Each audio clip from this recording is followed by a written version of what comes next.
Bismillah Rahman Rahim. I am Dr. Mohibullah Wazir, and the topic is blood barrier. BBB. Blood brain barrier. Note. In this central nervous system, the capillaries, the blood endothelium is like that these endothelium have no fenestration, but they are having tight junctions with one another. While in the normal capillaries in other parts of the body, the endothelium is having space or fenestration between the two cells. While in the capillaries of the brain, the endothelium is tightly adherent with one another with no fenestration. Then the basal lamina of our basal membrane over here is very thick.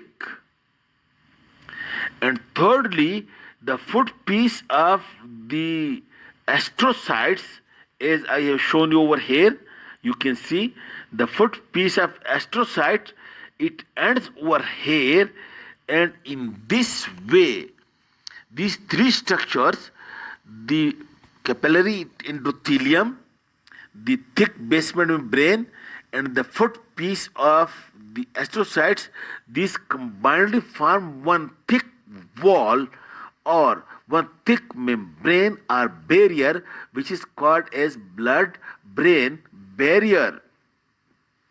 The function of the blood-brain barrier that it selectively allows some structures to enter from the blood into the brain and do not allow some structures to enter into the brain.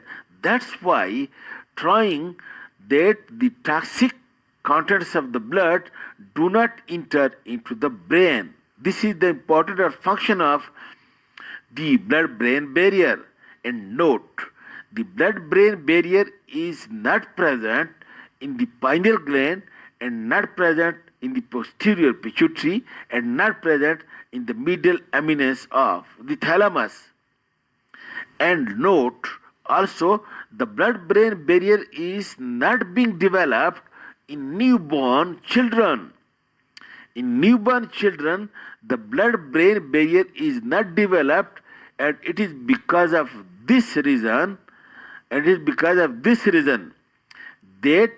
the neonatal jaundice, the bilirubin level, it crosses because there is no blood-brain barrier, and it damages the brain tissue, especially the basal ganglion, resulting in a condition which is being called as kernicterus.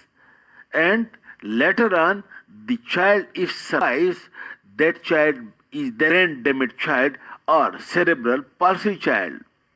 While in adults, the brain-brain barrier is being developed and the bilirubin cannot cross the blood-brain barrier. That's why it do not damage the brain. While in newborn, the bilirubin damage the brain because the blood-brain barrier is not developed at that age. Okay, this is about the blood-brain barrier. Thank you very much.